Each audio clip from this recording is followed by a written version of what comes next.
في كبد أيحسب أن لن يقدر عليه أحد يقول أهلكت مالا لبدا أيحسب أن لم يره أحد ألم نجعل له عينين ولسانا وشفتين وهديناه النجدين فلقتحم العقبة وما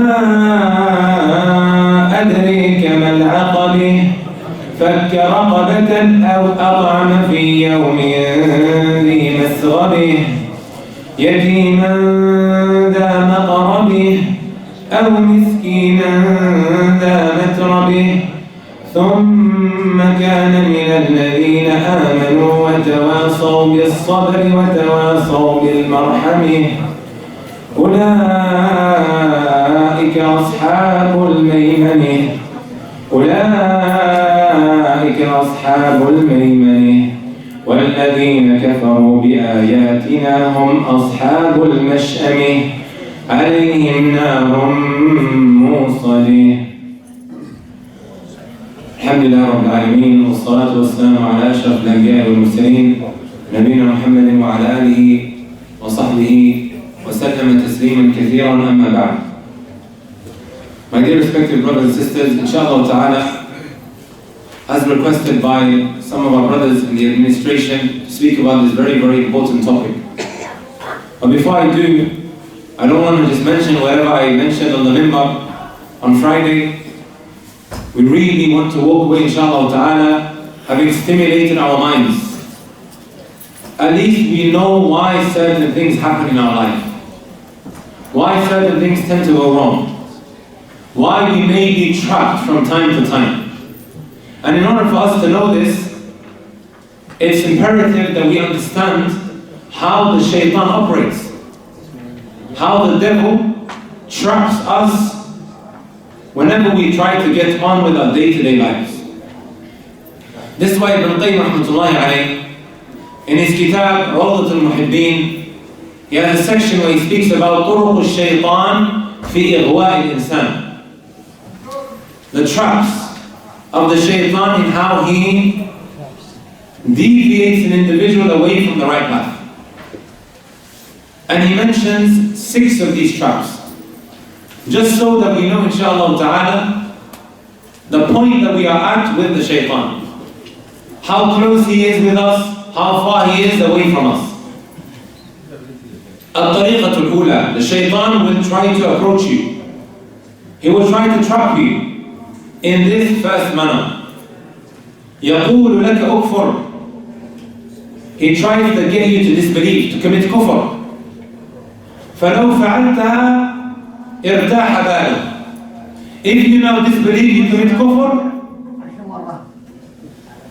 he will be at peace. خلاص, he will leave you alone. ولم يحمل لك هما. He will stop chasing after you or being concerned about you. Because of course you have committed the worst sin. You have apostated from the deen of Allah Azza wa Jal. إِنَّكَ كَفَرْتَ بِاللَّهِ. Is there anything after kufr? If he now traps you with the trap of kufr, is there anything else that it really wants for you? No. You will abide eternally in the hellfire and never exit from it. So khalas, he will leave you alone.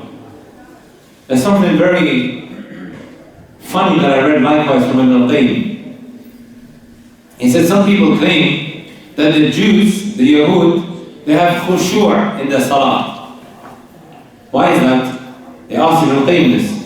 Why is it that they focus and they're concentrating whenever they pray? Because the Jews pray as well, but their prayers are different. Ibn Qayyim responded back and he said, ماذا يفعل إبليس بقلب خلي?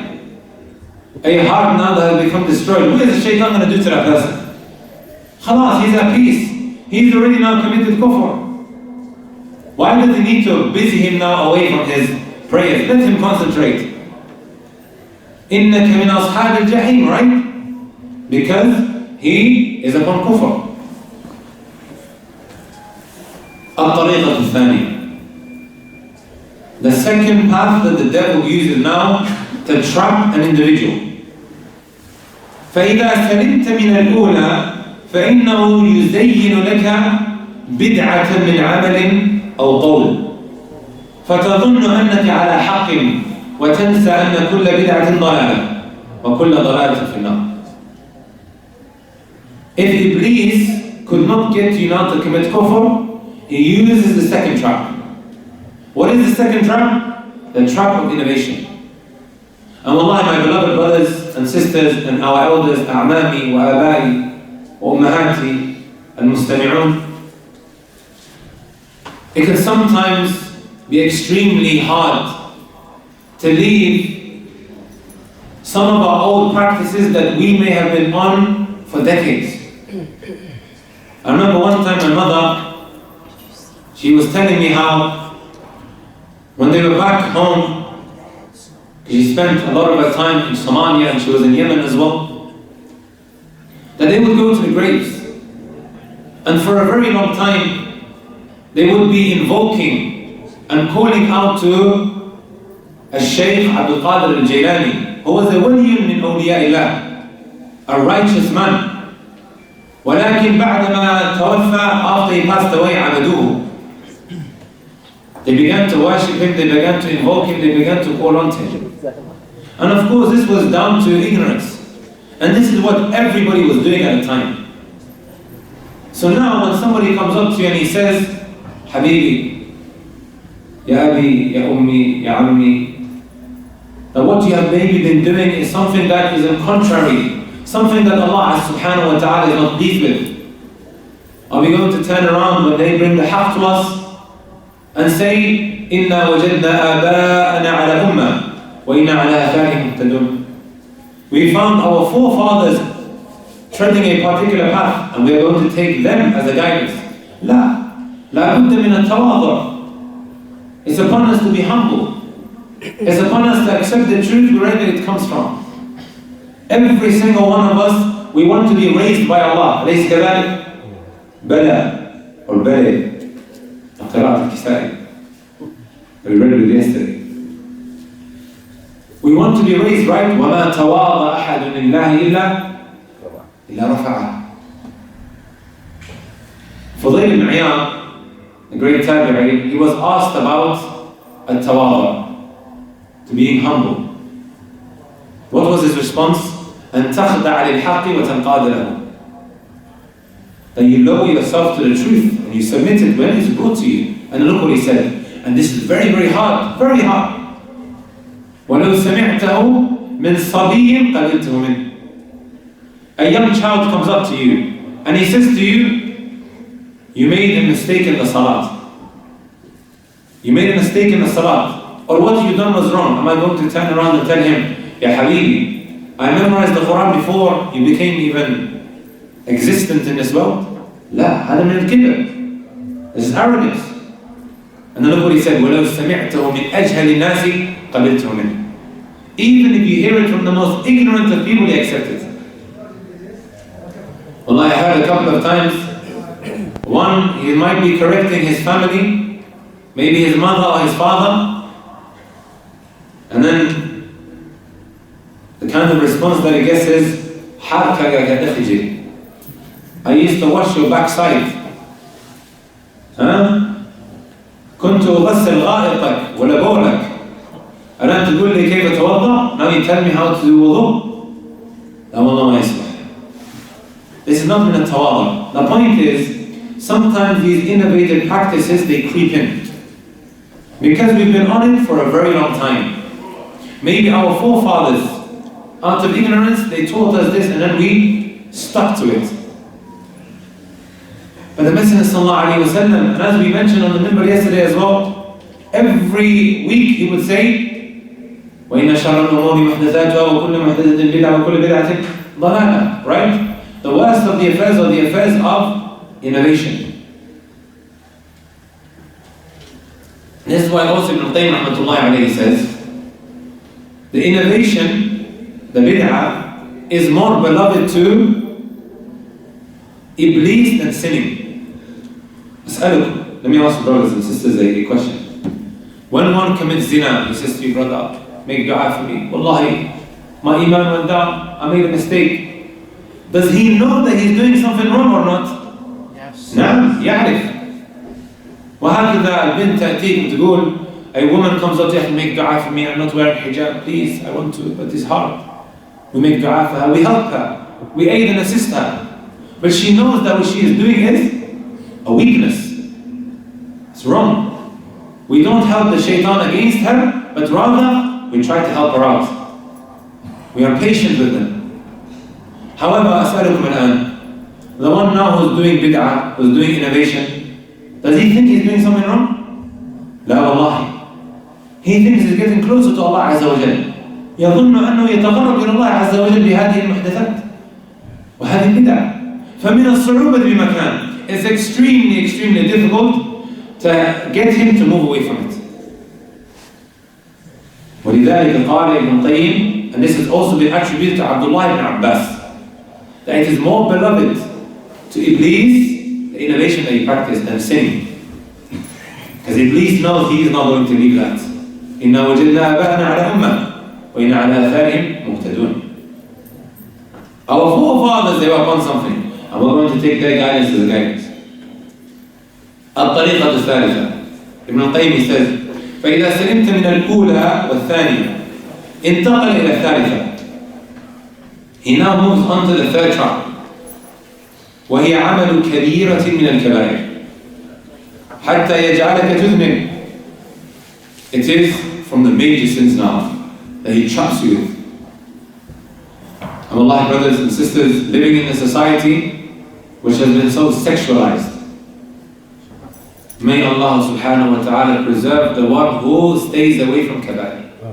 Ameen Allah. Especially in this kind of environment, these surroundings that we're in, at times it becomes so hard to stay away from these major sins. Everywhere where you look, there is fitna. That is now inviting you and pulling you towards doing fahishatun min al-fawahish. Especially now, and I go on about this all the time, brothers and sisters. Even yesterday, I was meant to be speaking about marriage, but we went into social media. هذه الجوالات. Now, as we were sitting there, Shaykh Al-Kareem, he said something very profound. He said, هذه الجوالات تشغل من لا يريد أن ينشغل. صحيح? These phones, they busy the one who doesn't want to become busy. فتنة الشبهات وفتنة الشهوات فيها. والله صحيح. صدق. The whole world has become like a village. Would you guys agree with these phones? It has become like a village.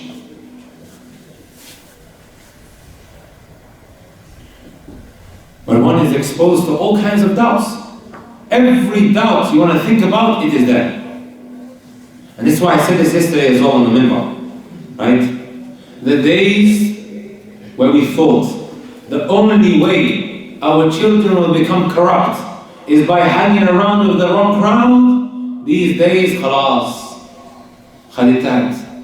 يعني كنا نظن أن الطريقة الوحيدة لفساد الأبناء والبنات هو عن طريق المشي مع أصحاب الفساد والفساق. هذه الأيام قد انتهت خلاص قد راحت. When we thought this is the only way, now we are dealing with another problem. These phones. Where our children, they are inside of the house and outside at the same time. And we have handed over these gadgets. نحن لا نراقبهم. هذه مسؤولية. It's a big responsibility. Didn't we buy this and gave it to them? If Allah subhanahu wa ta'ala told us, ثُمَّ لَتُسْأَلُنَّ يَوْمَئِذٍ عَنِ النَّعِيمِ, you will be asked about the na'im, the blessings that you have. Prophet sallallahu alayhi wa sallam, when explaining this na'im, that we always read in Surah Al-Duha, right? He said, Aswadan, you will be asked about water and dates. The tumur that we eat, which is a ni'mah, we will be asked about that. If we're going to be asked about that, then we won't be asked about these phones that we are handing over and these gadgets that we hand over to the children.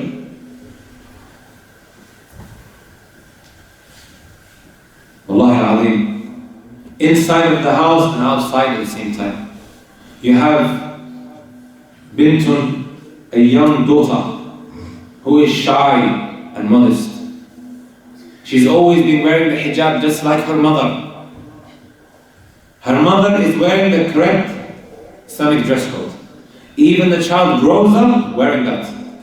ولكن, and she finds herself with these guys, surfing the internet, coming across some of these devilish YouTubers. من شياطين الإنس. And she sees these women dressing a certain way, behaving a certain way.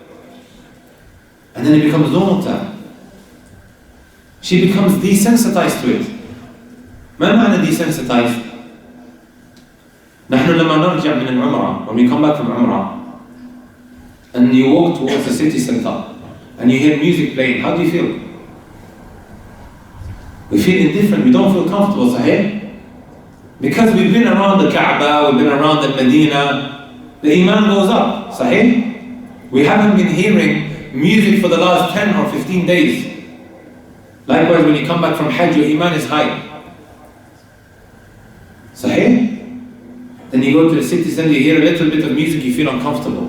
And then 1 week goes by, 2 weeks goes by, khalas, you don't even hear it anymore. Because you've been around the surroundings for such a long time. This is exactly what happens to those who become glued to their phones. أصبح مدمن الجوال. So looking at it, it creeps into the heart and then becomes normal. So now you want to tell her, don't wear a miniskirt. Why? Everyone's doing it. Who's everyone? يعني كل من في الجوال. كل من في اليوتيوب. Everyone that she comes across. And likewise, even our brothers, sometimes, all of a sudden they begin to walk and talk. And like these roadmen, like these rappers. Even though he doesn't hang around with Surwal Gujido, he's dragging his trousers. And he doesn't realize that he's doing it, or the way he's walking, he doesn't. Or the way he's moving around his head. How did that happen? Because he kept on watching them, and it became, or it took over his heart. Does this make sense, brothers? Yes. Makes a lot of sense, right? I don't know if I said this yesterday, but I'll say it again. These phones, every year, we receive messages in the month of Ramadan. Someone asking, I committed zina in the month of Ramadan. ماذا علي? What do I need to do? Where did it all originate from? It originated from the phones. كبيرة من الكبائر. Out of all times, you were trapped with a major sin in the month of Ramadan. مع الأسف الشديد.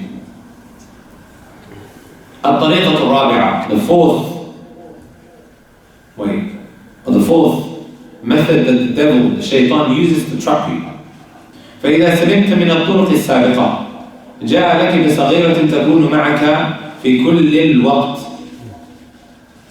If you now are saved from the last three methods of the devil, the Shaytan comes now.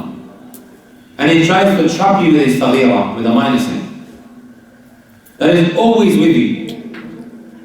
حتى تنقص من حسناتك وعلو درجاتك. Just so now your good deeds reduce. And your high status before Allah Azza wa Jal lessens. You go down a level. That's what the Shaytan wants, right? Anything that he can do to move you away from these high positions of Jannah, he's looking to explore that. وعلو درجاتك في الجنة مع الصديقين والشهداء وإن شاء الله بالتوبة تغفر لك الصغائر. With tawbah, seeking forgiveness, Allah Azza wa Jalla will forgive these sins. الطريقة الخامسة, he says, فإن تبت من كل ذلك فأنت تعتبر الآن في المراتب العالية. If you now manage to avoid all of these different traps of the Shaytan, and you make tawbah to Allah Azza wa Jalla from that which you fall into, because everyone makes sins. No one is saying that you're never going to commit a minor sin. كل بني آدم خطاء. Every son of Adam, كل بني آدم خطاء, is someone who always makes mistakes. So it's bound to happen. He says, you will be from those who have the highest of positions. So if you manage to be safe from all of that which has preceded. في المراتب العالية عند إبليس فيأتي لك بطريقة خامسة. Now he uses a fifth trap. وهي أن يشغلك بالأقل أجرا من الأعلى. He tries to busy you with that which will give you less reward.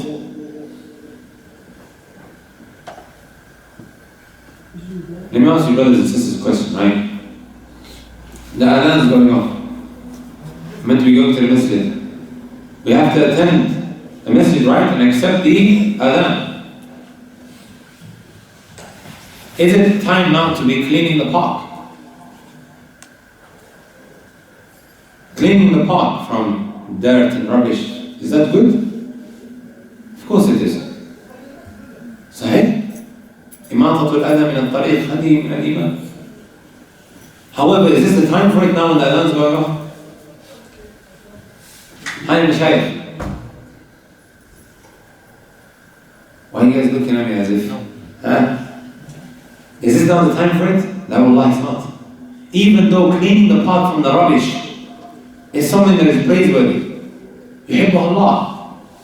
Right? Especially if these things are particularly harmful. But this is not the time for it. The time for it now is to go to the masjid and to pray in Jama'ah. كما فعلنا اليوم, like we did today. So this is what the Shaytan tries to trap you with now. And what sometimes tends to happen as well, right? Because we're in the month of Ramadan, I mentioned this as an example.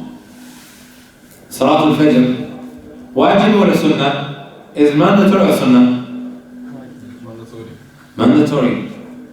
طيب التراويح وقيام الليل سنة ولا واجبة؟ Sunnah. If someone's going to be praying the whole night, and then he says, you know what? Let me take a siesta. Siesta is after Dhuhr, around that time. Let me take a power nap. 1 hour before Fajr. And then he's going to miss Fajr. طيب, the first time it happened, لا بأس, inshallah. Normally it doesn't happen. But then it happens again. And it happens again.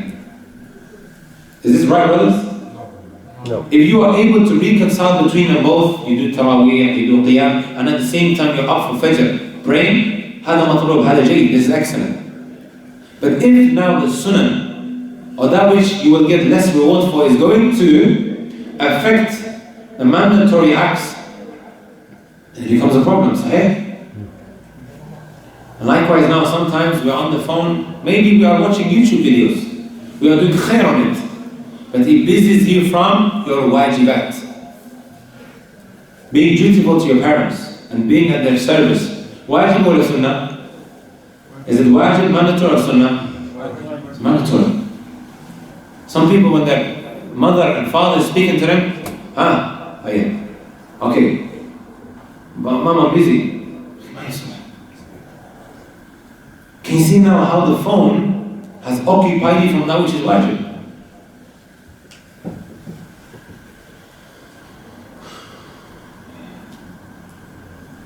الطريقة السادسة والأخيرة. The sixth method that the Shaytan uses, and it's the last one. فإذا سلمت من كل ذلك استخدم أصعب وأقوى أساليبه التي لم يسلم منها الأنبياء والمرسلون وهي تسليط الأهل والأقربون والأقربين ومن حولك من الناس لشتمك وإهانتك وإيذائك.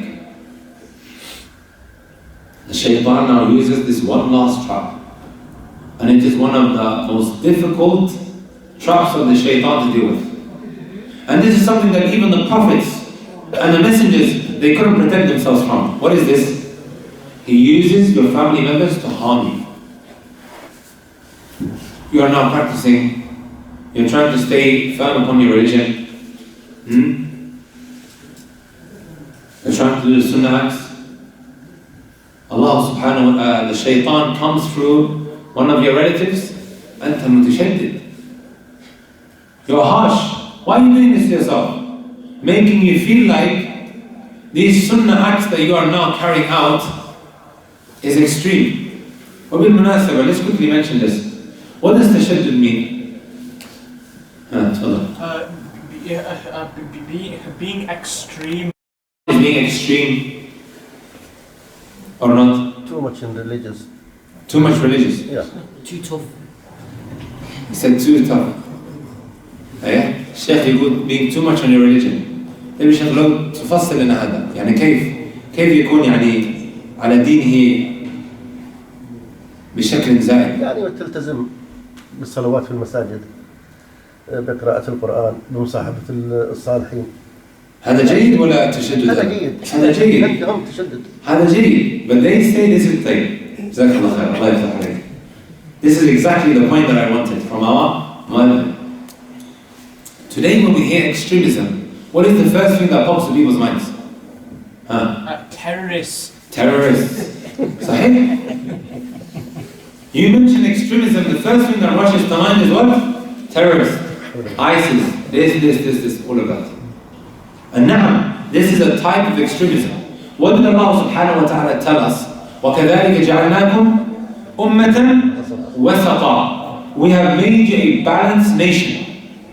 صحيح? Then what does being balanced mean? Al-iltizam bil-shar'. To stick to what Allah told you to do and that which the Messenger sallallahu alayhi wa sallam came with. Terrorism is one side of extremism. There's another side of extremism that sometimes we might not necessarily see as extremism. And what is this? Liberalism. That's another type of extremism as well. That's the other side of the scale. Would you guys agree with that? Shaytan doesn't care. You become extreme like the ISIS or you become like liberal. Taymiyyah ad-Din. Watering down the religion.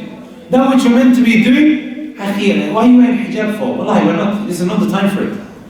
You are in 2022. لا تشدد على نفسك. والله الأمور سهلة. Everything is okay. We are in the UK. You wear your hijab when you go to Saudi Arabia, inshallah. That's why you see some, they put on the hijab as they're on the flight. Wallahi, every year I would see this, it would shock me, subhanAllah. Munaqqaba, niqab from top to bottom. And you see, oh, Allahu Akbar, mashallah, tabarakallah. Tamshi ila Britannia, she's wearing her niqab. She goes to the UK and she's wearing her niqab. Wallahi, you look back on the flight, ayn al-munaqqabat. What happened to those who were wearing niqab? Where did they go? Suhibat. It's like a completely different person. And there are those who would say, when you go to Europe, you should try to fit in. Don't try to be different. Al-ihsan dini. What remains of my religion if I take off my Islamic dress code? Hatta hijab, hatta wearing the baggy clothing that covers me, that protects me as a woman. Hey, brothers and sisters with me. So people will try to whisper in your ear, making you feel like as if you are what? Extreme in your religion. ولكن ليس كذلك. As long as you're holding on to what Allah said and what the Messenger sallallahu alayhi wa sallam came with, على فهم الصحابة والتابعين والتابع التابعين, هذا ليس بتشدد. رضي من رضي وغضب من غضب. If anything, he's متشدد, ليس أنا. You are what? Extreme in your religion. And the Shaytan, he doesn't care whether you go here or whether you go there. كما قال ابن القيم رحمة الله عليه. He just wants to move you away from that which is correct. Sometimes they say growing a beard is tashaddud. Sahih? I hear people saying this. So why didn't you shave your beard? Come on, brothers and sisters. هذا ليس من التشدد، بل هذا من الالتزام بالدين. Coming to the masjid, as our Marrige mentioned, read the Quran, هذا من التشدد. Someone come up to you, take it easy. Don't need to be tough on yourself. Like, wallahi, you are really being problematic with yourself and harming yourself by being distant from all of this. then Ibn Qayyim says, فَهَلْ عَرَفْتَ مَرْتَبَتَكَ عِنْدَ إِبْلِيسِ? Do you now know your position with Iblis? Can maybe put yourself to the test to see how strong you may be. Is it always that the family is the biggest problem in your life, or do you see yourself falling short because we are falling into innovations, we're falling into major sins? وإلى غير ذلك. فهذا ينبغي أن يتنبه لها. Why am I mentioning all of this? In our marriages, my beloved brothers and sisters, at times we see ourselves falling victim to some of these traps. Yesterday I mentioned 7, Sahih? Was it 7 points or 8? You missed the 8 one. I missed the 8th one. We didn't get a chance to do it. Well, quickly, inshallah ta'ala, because I know I have... How long do I have before the game? Yesterday we promised. We'll finish the lecture before the Liverpool game. I know everyone has probably Liverpool or Man City, we made a deal. Are they playing here? Are they playing here? Wembley. Wembley. Take as long as you want, Sheikh. Huh? Take as long as you want. No, inshallah. We made a deal yesterday, so I'm going to stick with the deal. Awful bit of hope, right? I'm going to mention these 8 points very, very quickly. Some of them I want to expand more on it. And then I will speak about some of the huquq, some of the rights of the woman, and some of the men. Inshallah ta'ala. Who remembers the first point that we mentioned in the khutbah? And it is the most important point as well. من يتذكر؟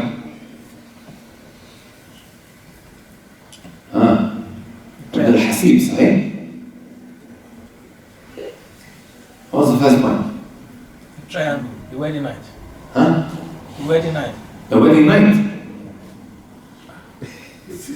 The first day of the Well, I don't think I talked about what you do in the first night. I don't think I talked about that. Allah, the wife and the husband. Jameel, your relationship with Allah subhanahu wa ta'ala. Your relationship with Allah subhanahu wa ta'ala. And we talked about how when you sin, this could have a direct effect on your marriage. Also, what I would like to quickly mention, because I didn't get a chance to speak about this yesterday, is your rizq, your provision, how that could get directly affected. And these are from the effects of sins. The Messenger sallallahu alayhi wa sallam said, إِنَّ الرَّجُلَ لَيُحْرَمُ رِزْقُهُ بِخَطِيئَةٍ يَعْمَلُهَا. Because of the sin that one commits, one's provision is taken away from him. Right? The second point was being self-critical of yourself. Sahih? We as human beings, we tend to be individuals who are ready to point the finger at everyone except ourselves.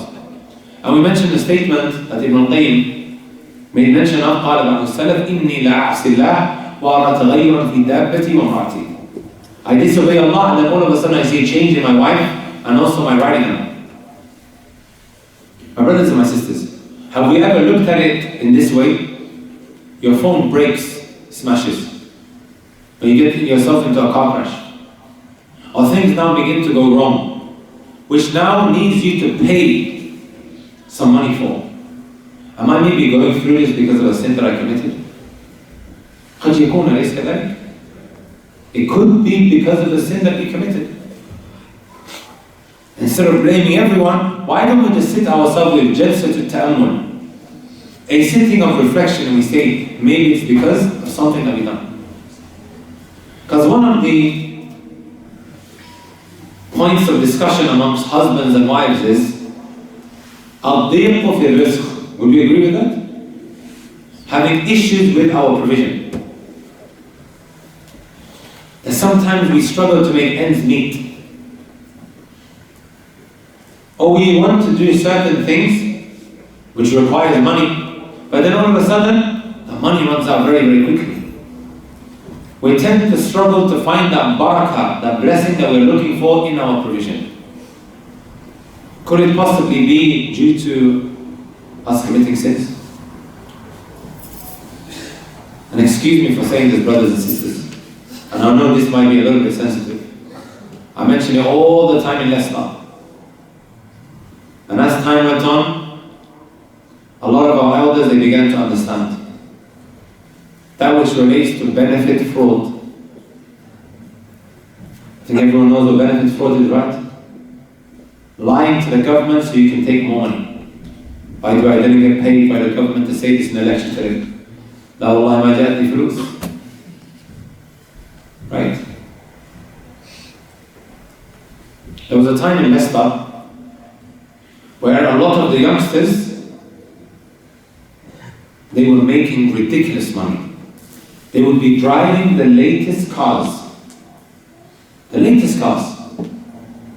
What were they doing? They were doing CC scams. And you guys know CC scams, right? Credit card scams.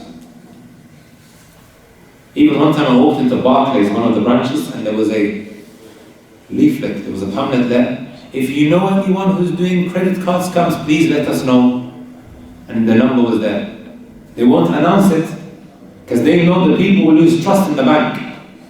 Wallahi, Leicester was very big. So many of the youngsters were driving the latest cars. Barclays was funding lifestyles and marriages as well. Barclays was paying for everything because of the scams that was happening. And the parents would come up to me and say, please, talk to my son. I would turn around to the auntie or the uncle and say, how are you? Right? How is your relationship with the government? Are you committing also benefits for it? But what do I do? This is the only way we can live. I told the auntie, wherever the camel goes, the children of the camel, they go the exact same direction. Auntie, are you upset just because he's making more money than you? You're doing something, he's doing the exact same thing as well. But he's just making more money than you. When we lie to the government to claim more money, this money, is it halal or haram? Haram. La shakka wa la rayb. There's no two ways about it. There's been a big change in Leicester. A lot of the uncles, they now began working in warehouses. They came to realization, I don't think we can continue like that. This is destroying our marriages. When the money now is coming through the wife's bank account, and then the husband says, please, I need some money. You see already there's 101 things wrong with this. Who's meant to be the breadwinner of the house? The one who brings the money to the house? The man. Al-Rajjal. So you say, Al-Rijjal. Huh? What does Allah say in the Quran? Al-Rijjal qawwamuna wa la qala an-nisa qawwamuna 'ala al-rijal. Unfortunately, this is the case today, in many homes. An-nisa qawwamat 'ala al-rijal. It became complete opposite. It's the woman who's wearing the trousers. Do you guys agree with that? الرجال قوامون على النساء بما فضل الله بعضهم على بعض وبما أنفقوا من أموالهم. That rujula that comes with paying the bills, bringing money to the house, looking after everything inside of the home. And the rujula. But now, when the money is coming through her bank account, and then the man has to go up to his wife and say, please, I want some money. Is that easy on the man? ما رأيكم؟ سهل على الرجل أن يذهب إلى زوجته أن يحتاج إلى فلوس؟ I need money? No. Very, very difficult على النفس. The way a man has been created, he has izzah. Right? For him to now ask his wife is very, very degrading. Do you guys agree with that? So now she can turn around and say, no, I don't give it to you. Does she have a right to do so? The money is coming through her bank account. How do you think this is now going to be taken by the husband? Can you see how a problem can occur from just this one point here? And many families, and I say this about Leicester because I'm from Leicester, perhaps it's happening here as well, destroyed so many homes. So many homes. He doesn't want to work. He's sitting in the cafe talking about politics. من الصباح إلى الليل. It is the wife. She's carrying the bags like this. Running towards school, bringing them back. Take them to madrasa, bringing them back. He comes home, went to the da'wah. Where's my food? And then he says, also, I need the money, bring it, have it. And this was because of a simple instruction that wasn't followed. You are meant to be the man who's what? Yaksuha, clothes her, spends on her, pays for the bills. This 50-50 culture of where the husband pays half and the woman pays half. Where did this come from? Came from the kuffar. Sometimes when I sit with the kuffar and I explain to them, وَلَوْ كُنْتَ مِلِيَادَيْرٍ, a woman, even if you're a millionaire or a billionaire, he does not have a right to take from your wealth and use that to pay for the bills. أليس كذلك؟ والله من حقها أن تقول لا. She doesn't have to pay a single penny. Even if she's a billionaire, he still has to what? Pay for everything. Keep your money. Tell her, keep your money. I am the man who's going to pay for everything. And you can see the rights here have been flawed. This 50-50 thing, right? Sometimes she'll basically turn around and say, listen, I've been working just like you.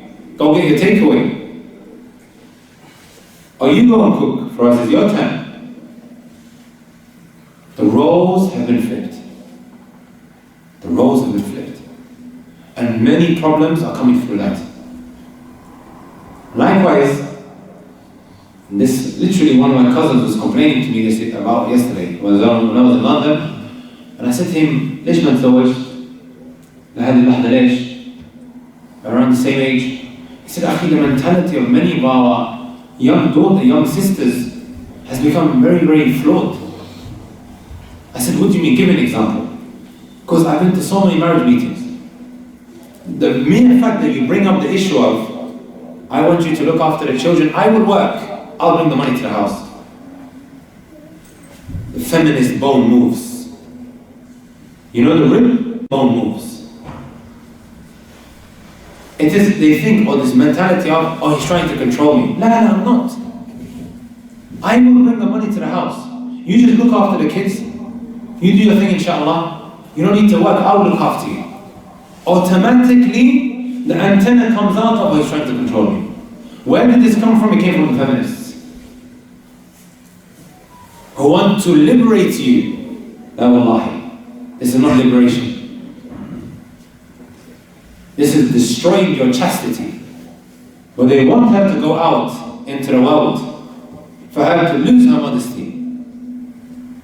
Wallahi, this is actually a sharaf, oh my sister.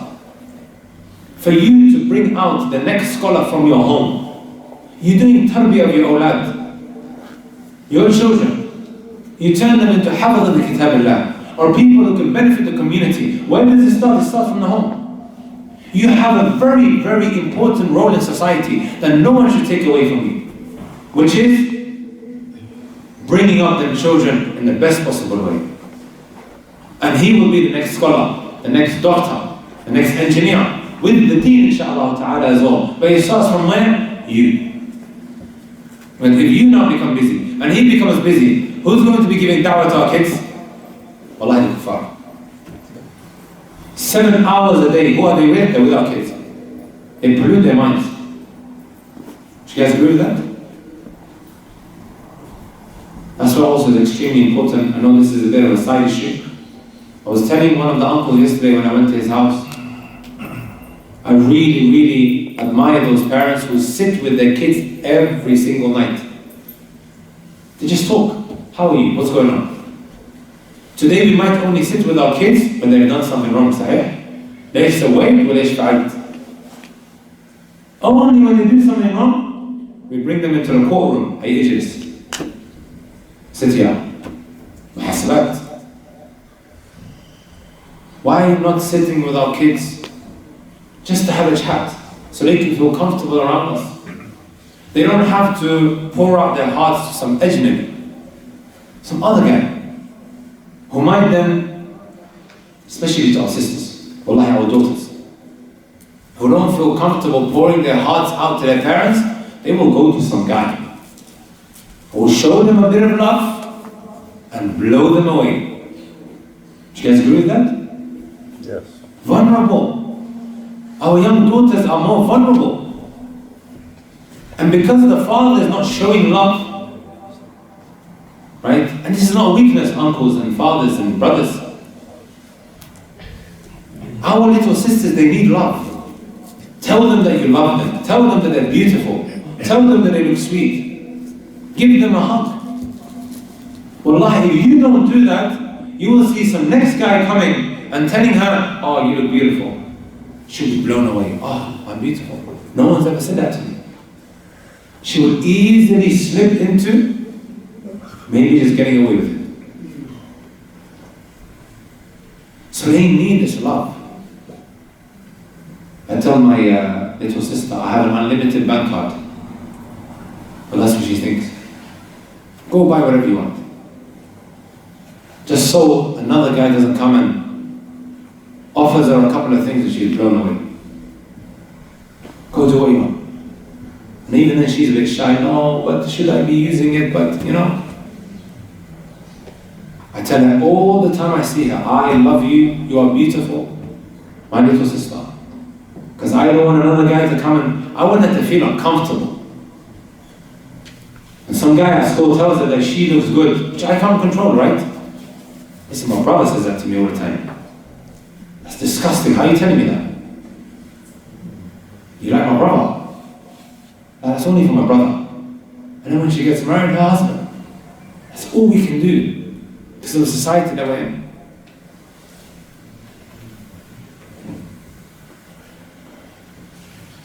Ibn al-Qayyim rahmatullahi alayhi also says, مَا سُلِبَتِ النِّعَمْ إِلَّا بِتَرْكِ تَقْوَى اللَّهِ وَالْإِسَاءَةِ لِلنَّاسِ. I will only go on for another 15 minutes, inshallah. Your ni'am, your blessings are not taken away except by these three things. Wallahi brothers and sisters, this should be written بِمَاءِ الذَّهَبِ on our walls. بِتَرْكِ تَقْوَى اللَّهِ, leaving off having taqwa of Allah. What does the taqwa mean? Fear of Allah. Fear of Allah, is that what it only means? Consciousness. It has a more. Conscious about Allah. It has a more it has a more deeper meaning, but it's like the basic translation. Yeah. The English language is so weak that it doesn't give Arabic terms justice. And you need respect.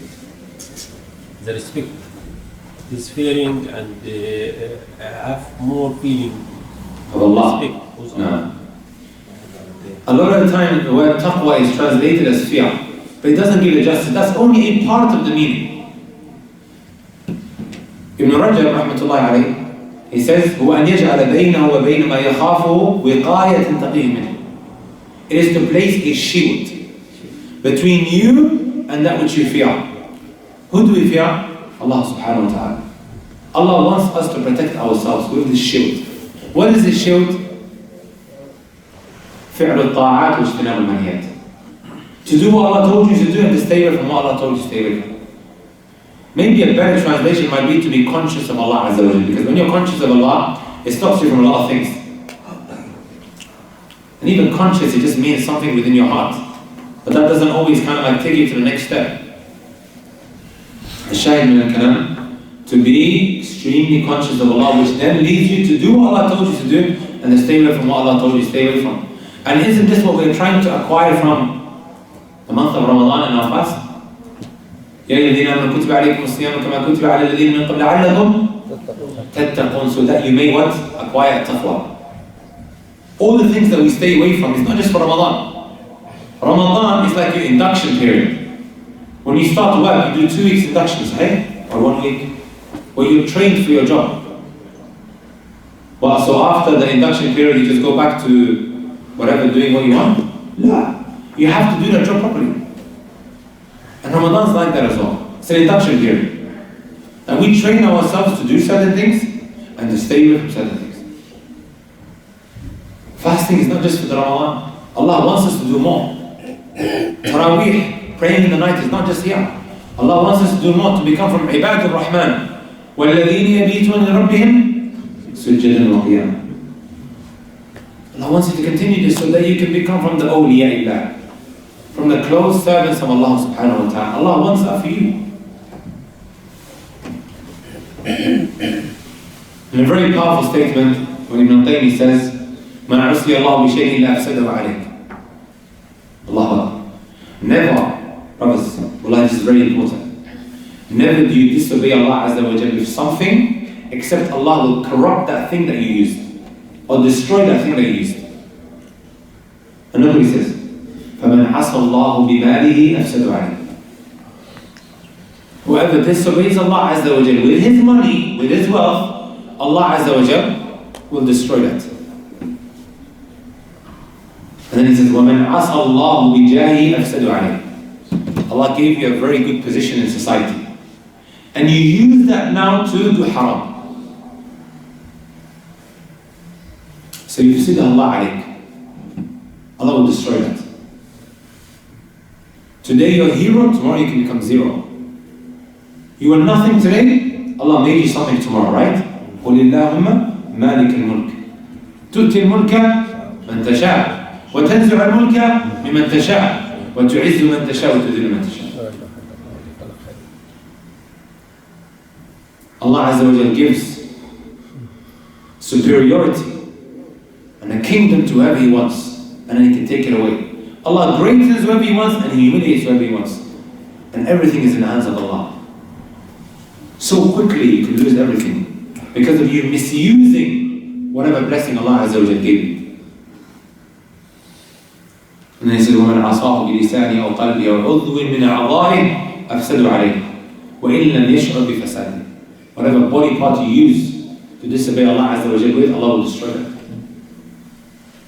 Do we not see this? We know people who misused social media, Allah subhanahu wa ta'ala used that to destroy them. He's meant to be a religious personality. I don't know, some of you guys know what I'm speaking about. Like the great couple, quote in, quote that great couple that was so big on Instagram. You're using social media to take the people's money. It was only a matter of time Allah Azza wa Jalla use that to destroy them. Collecting over what, $250,000, and then nobody knows where the money went or what it was used for. Or using now social media to read ruqya on the people. And then later on, it became established that he was doing ruqya on the people when he apostated. He left the din. There was a period he left the din, but he was still doing ruqya because money was coming out of it. £300 a session. Marrige. في فلوس to do ruqya for £300 an hour. It's money in that, tempting. Even when he apostated, he was doing ruqya. And then only a matter of time, Allah used this platform to destroy him. Or someone might use this platform now to slip into the private messages of the opposite gender, to corrupt women.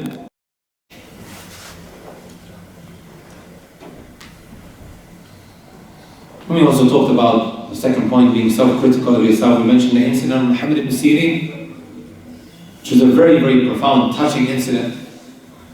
He degraded someone because he was what? Bankrupt.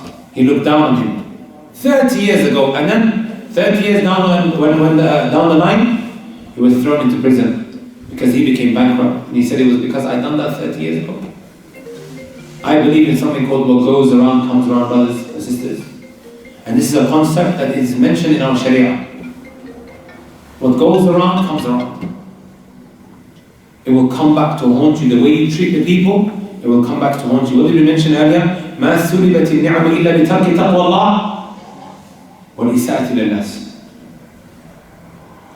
Your blessings will be taken away from you because of two things. Number one, leaving of taqwa, being conscious of Allah Azza wa Jalla. Or the second thing, being bad towards others or treating them badly. He was bad to someone 30 years ago, it came back to haunt him. 30 years down the line.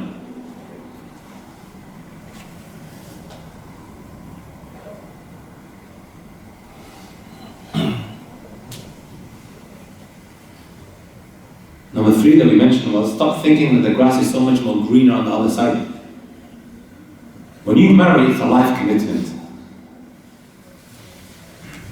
It's extremely, extremely childish and immature. As soon as you get married, you see there's a clash in personality that you think you can just run away. Let me just see if I can quickly get away. La. Allah subhanahu wa ta'ala created people differently. You're bound to bash heads with one another. That's perfectly normal. With your new spouse. Because you come from 2 different backgrounds, maybe 2 different lifestyles. Allah just created you differently. لِتَعَارَفُوا, right? وَجَعَلْنَاكُمْ شُعُوبًا وَقَبَائِلًا لِتَعَارَفُوا. So you get to know one another. That takes time. No one just thinks, oh, let me just quickly get it. Nah, this is a life commitment. You have to take it seriously. It requires a lot of patience with one another. And a lot of dua. So when the Prophet ﷺ said, I mentioned this yesterday, لا يفرق مؤمن مؤمنا. One should not hate his wife. In رضي منها, or what was it in? كره منها خلقا رضي منها آخر. If he dislikes one characteristic of hers, there's other things that she... Brothers will never find a woman that's perfect. Never. إلا في الجنة. Huh? Is there a woman that's perfect? I don't think so. Even men are not perfect. Right? Looking for that all-perfect woman, والله لن نجدها. وهنا لن للتأبيد. لن الزمخشرية. لن meaning it will never happen. So we have to kind of adapt, make a lot of dua, be very patient, and just weather the storm at times. Number 4, it was not allowing the shayateen of the ins, of the humans, to interfere and dictate your marriage. You have a good marriage, an honorable marriage, and then someone from the outside comes and just destroys it. And you just listen, you lend your ear to them. You should only be taking advice from someone who has knowledge of the situation, al-ilm al-shar'i, and also has experience. These are 2 very important things, brothers and sisters. Right? Experience, and also have knowledge of the sharia and how to solve this problem. أما واحدة شابة, she's probably maybe jealous of you in such a good relationship. She comes, she tells you a couple of things, and then you say, yeah, you're right. ما هي متزوجة. Her herself, she's not متزوجة. She's not married. How can you even take her advice? Let me ask you, brothers and sisters, an honest question, right? If I want to build a house, I go to a structural engineer, sahih? But which one should I go to? Someone who just graduated from university? Who do I go to? Someone with experience. Someone with experience that has a good reputation. Likewise, I become sick. Do I ask my cousin, who is just studying medicine now in university? Where do I go? Doctor that has experience. Normally you find the people, they go to the one who's most experienced. How can I take advice from some sister who is the same age as me, has never been married? Tells me, yeah, you should do this. He shouldn't do this. Why you drink? And sometimes what happens, we take our problems to someone with only our side of the story. With uzba and filfil, salt and pepper that's been added to it, and we want advice, we run back, the sheikh said this. Wallahi the sheikh ma qala hada. He based it on your testimony, whatever you told him. And even then, if you have a problem, you should both be going together with the intention of solving this problem. وَإِنْ خِفْتُمْ شِقَاقَ بَيْنِهِمَا فَابْعَثُوا حَكِمًا مِنْ أَهْلِهِ وَحَكِمًا مِنْ أَهْلِهَا. And this is like something of a last resort. Not every little thing that happens when you're married, you go and tell your dad and you go and tell your mom. When you feel like, okay, now we need a third person to solve this problem. It's reached that point now, we need someone. The Sharia says bring out the representative from here and a representative from here. But look what Allah says, إِن يُرِيدَ إِصْلَاحًا يُوَفِّقِ اللَّهُ بَيْنَهُمْ. If they really have that intention, that strong resolve of wanting to solve the problem, Allah will help them. The intention goes a long way here. أَمَّا كُلُّ صَغِيرًا, every smallest thing, and this is a very big problem, brothers and sisters, especially my sisters. Every little argument or every little squabble that you have with your spouse, you go to tell your friends, or you go to tell your mother, or you go to tell your father.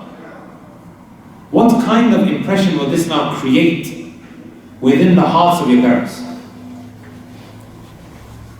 It just blows up. Their hearts get heavy, heavy, heavy, heavy, heavy, heavy, and at one time they just blow up. And that's not in your maslahah. That's not in your best interest.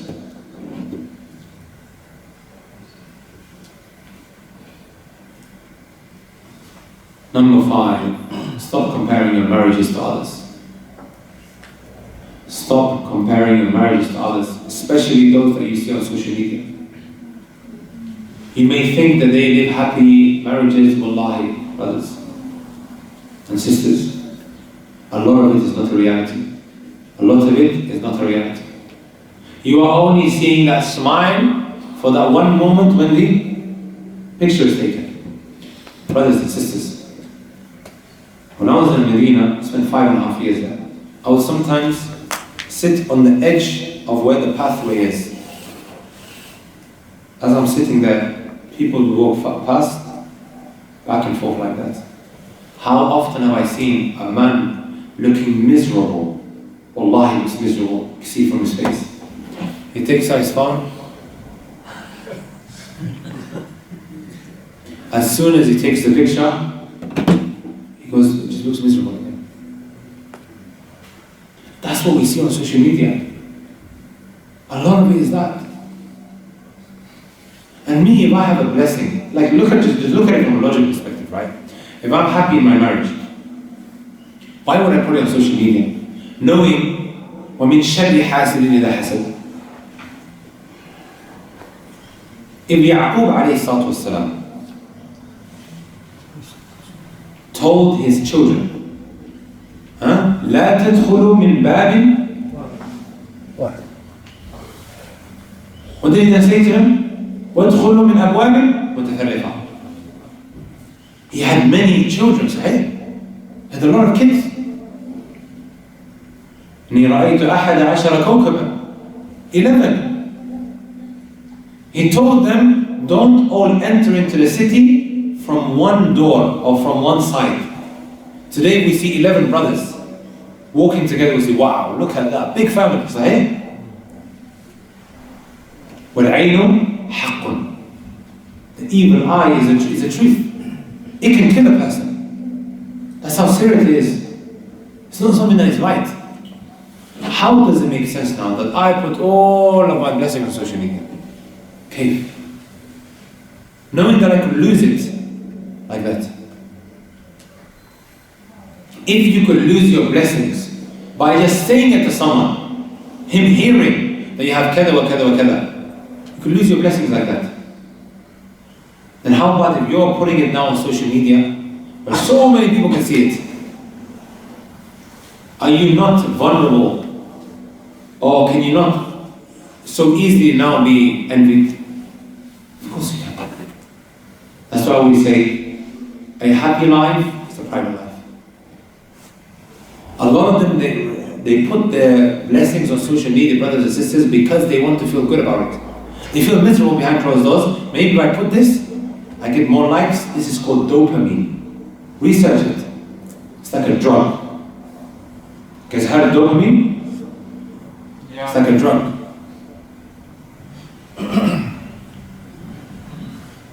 That makes you feel better. That gives you that feel-good factor. The more likes, the more of that feeling that you feel. That's why some of them become depressed when they're not getting the likes that they used to get before, or the views that they used to get before.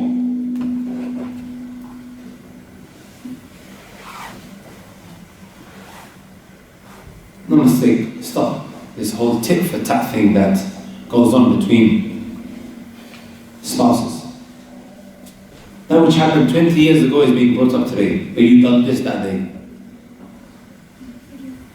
Learn to be someone who overlooks, and that's how you build a strong foundation in your marriage. You overlook. You don't pull up, or you don't pull them up on every little thing that happens. You just always be arguing. Always be arguing. Just learn to sometimes, you know what?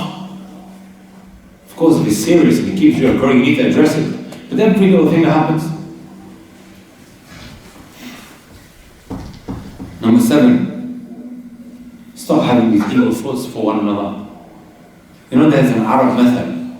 وَكُلٌّ يَرَى النَّاسَ بِعَيْنِ طَبْعِهِ. صحيح؟ كُلٌّ يَرَى النَّاسَ بِعَيْنِ طَبْعِهِ. You always will look at the people because of the kind of person you are. Even Imam Shafi'i rahmatullahi alayhi, he has a line of poetry, he says, إِذَا سَاءَ الْمَرْءُ سَاءَ ظُنُونُهُ. If one is a bad person, he's an evil person, he will have evil thoughts. Because he treats the people with the kind of person that he is. النصاب يحسب كل واحد نصاب. A thief thinks everyone's a thief. Because of him, the way he moves, the way he tries to what? Sneak into people's pockets. He's always paranoid that it's going to happen back to him. ليش كذا? Because you're that kind of person. So if you constantly keep having doubts about others, then wallahi, you really need to work on your heart. You really need to work on your heart. وهذا مرض. This is a sickness. And number 8.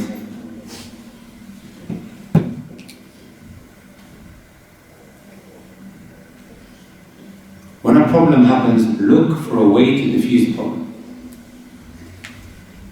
Does anybody know why the Messenger sallallahu alayhi wa sallam called Ali ibn Abi Talib Aba Turab?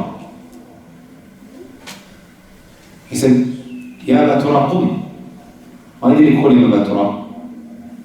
تفضل يا شيخ. He had a problem with his wife, the daughter of Rasulullah sallallahu alayhi wa sallam, and he don't like to make argument and to go to for masjid, Allahu to Akbar. sleep, and she feel her mistake and he go to Rasulullah sallallahu alayhi wa sallam, explain for him what is the problem happened.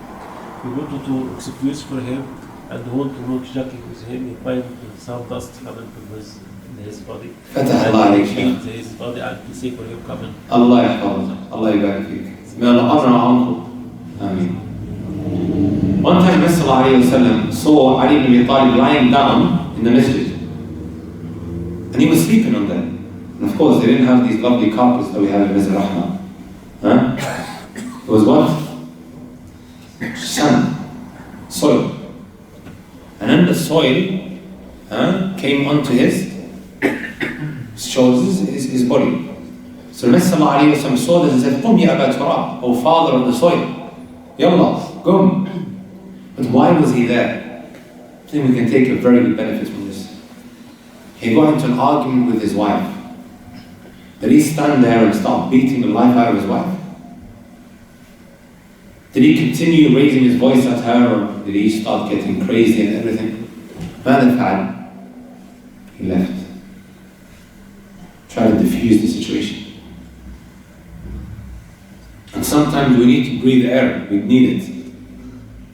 The house has become like a nar. It's burning inside. What did the Messenger say when you become angry? Go and make wudu. Sahih?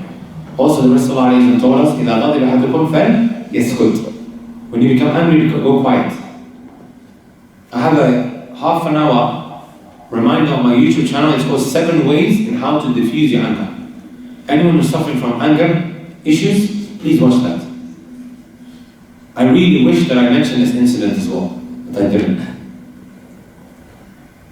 He left, went to sleep in this, and sometimes you need that. Is to get away from the situation. You don't fight fire with fuel. It doesn't work like that. Try to get away from it. Whenever you go through some problems, feel like there's no way to reason, leave. Let the situation cool down. And then maybe after that have a cup of tea with her. Trying to solve the issue. Quickly, inshallah ta'ala, I wanted to mention 2 points pertaining to the men. Number 1, quickly, being nice to your wife is not a weakness. Being nice to your wife is not a weakness. Sometimes your friends will hear you, oh yeah, I need to go to my wife today, I'm taking her out. Oh, you are whipped. Shh. Huh? They even make the whipping sound. Why, Lish? Being nice to your wife is an honor. Messenger used to joke with his wives, spend time with his wife, he used to race with his wife. Today what? Your manhood diminishes if you start running with your wife in the park, or you start playing with her? Or you try to show this tough type personality in front of the people, even with the way you speak to her outside. It's not weakness, this is called being nice. It's called following the sunnah. Number 2, and we already touched on this, stop expecting the wife to fund your lifestyle. You sitting in the cafe, playing billiardo, speaking about politics, and then the money's coming through her because you don't want to work. That's a recipe for disaster in your relationship. And now with regards to the woman, I only have 1 point written down. There's other points I want to speak about, but I thought this was the main point because I kind of knew I was going to run out of time. My sister, your tongue, your tongue, your tongue. That tongue is lethal of yours. One of the root causes of your destruction in your relationship is your tongue. Shaykh al-Islam Taymiyyah rahmatullahi alayhi said, المرأة إذا طالت لسانها وإذا طال لسانها, a woman has a very sharp, long tongue, her days with her husband are numbered. Her days with her husband numbered. And I don't think I really need to elaborate on this point. ومن أوضح الواضحات. It's from the most clearest of things. That which most men complain about is her.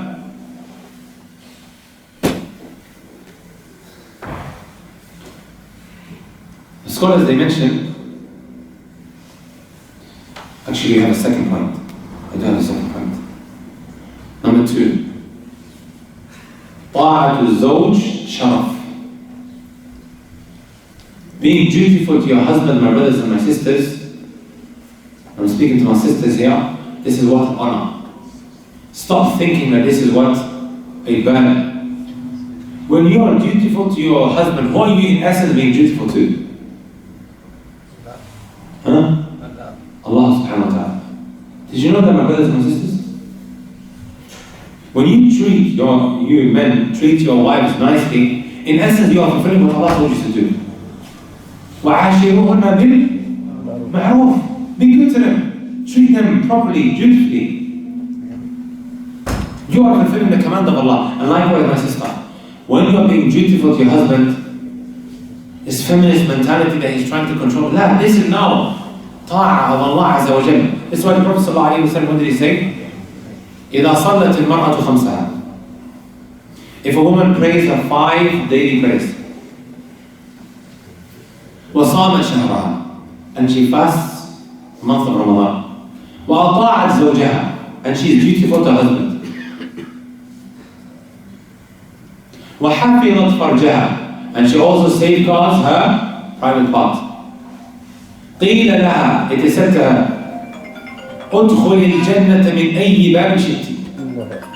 Enter from any door that you want. Any door that you want. If she does these 4 things. You thinking if I am nice to him, he's going to what? Take advantage of that? Wallahi, that is a destructive mentality in your marriage. You're doing this for Allah Azza wa Jalla. 2 wrongs don't make it right. If he's not fulfilling his duty, he'll be asked on Yawm al-Qiyamah for that. And yes, you have every right to speak about it and to address this with him and to even maybe bring a 3rd person involved to solve the problem if it now reaches that point where he just doesn't seem to be listening. likewise you have obligations that you need to fulfill, that you will be asked about on Yawm al-Qiyamah. Shaykh al-Islam Taymiyyah says, وَلَيْسَ عَلَى الْمَرْأَةِ بَعْدَ حَقِّ اللَّهِ وَرَسُولِهِ أَوْجَبُ مِنْ حَقِّ الزَّوْجِ. He says there isn't a right that is more important in the wife's role after obeying Allah Azza wa Jalla, the Messenger, than being dutiful to her parents, to husband. And even the rights of the husbands, did you know, my brothers and my sisters, that it takes precedence over mother and father? If we put the rights down, you have Allah's rights, Prophet's husband's rights, and then the right of who? The husband. And then your mother and your dad. تعلمون هذا؟ وهذا الذي قرره شيخ الإسلام تيمية. And it makes a lot of sense. Anyways, there's a discussion for another day. I have a video on my YouTube channel. It's called In-laws or Outlaws. Everyone knows the outlaws, huh? In-laws or outlaws? Are the in-laws really outlaws? Sometimes they behave like gangsters. And to conclude, last thing I'm going to mention, I promise. The scholars, they mention you shouldn't marry 5 types of women. المرأة الأنانة المنانة الحنانة الحداقة البراقة. Did everybody get that? I don't think anyone did. I'll explain each one. And then you also have a shaddaqa. I think it's 6. Like, Al-Annana is the woman who always complains. Always complaining about every little thing. And you may say to me, okay, how am I going to find out whether she's that or not? Do your research. What kind of woman that she is? And then if you're already married or sister, try to rid yourself from some of these characteristics. The next one is Al-Mannana. هي التي تمن على زوجها تقول له فعلت لأجلك كذا وكذا. It is the woman who always brings up favors. I done this for you, I done this for you, I done this for you, I done that for you. Which is a very annoying, irritating characteristic.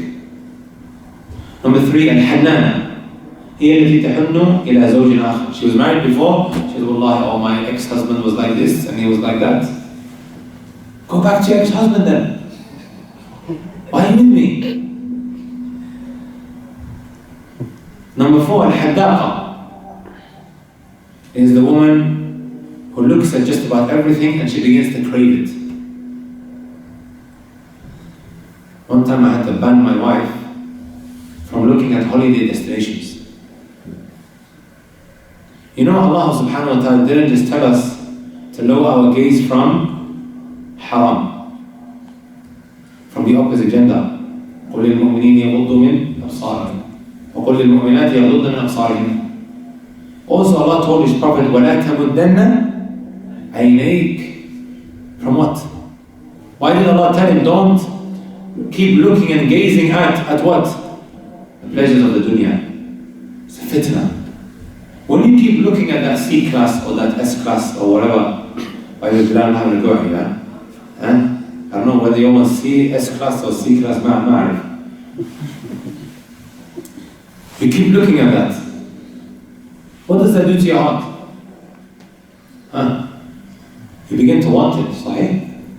And sometimes because you don't have the finances, you end up what? Committing haram to acquire it. Look what it can lead to. Sometimes people look at people's homes. Oh wow, look at the house. He doesn't have the money, he goes and takes an interest-based loan to fund his house. And he starts a war with Allah. فَأْذَنُوا بِحَرْبٍ مِّنَ اللَّهِ وَرَسُولِهِ.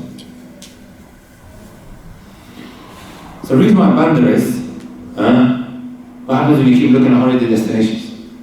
I want to go here, I want to go there, I want to do this, I want to do that. So social media is a problem. And then you have what? How many is that? 4, صح? And then you have al-barraqa.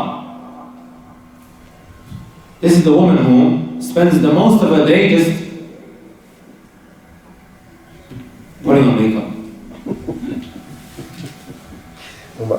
making herself yourself look good. No one said don't make yourself look good. But if that now becomes your norm, you're always doing that.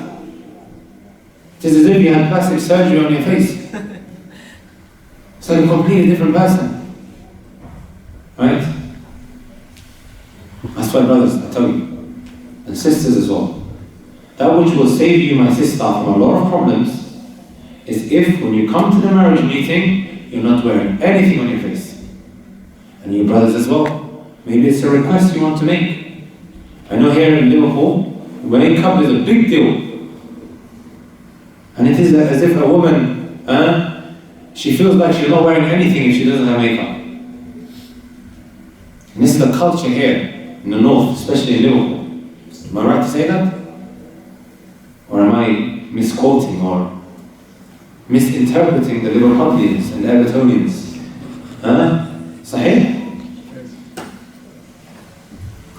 When you come to the marriage meeting, you may see someone who's completely different to the woman that you marry. Do you guys agree with that? It's not a problem asking, I want to see you naturally. You as a husband, why did the Messenger ﷺ say, get married because he protects you from, or he helps you lower what? Your gaze. You want to have a woman that you're attracted to. Sahih. I don't want to be outside looking at other women. I want to have a woman that I'm pleased with. So now you marry a woman, and then later on she turns out to be a completely different woman. Are you going to be attracted to her? Or are you going to be looking at other women? Which affects your relationship now with her. And it what? Causes you to sin. Are you brothers and sisters with me? And you, my sister, if you want him to continue being attracted to you, be truthful, especially in a marriage meeting. And try to be natural. Men don't wear makeup and they look extremely good. Sahih? So anyone here may wear makeup? Has natural skin. Put some cream on her khalas. Nivea and Dove.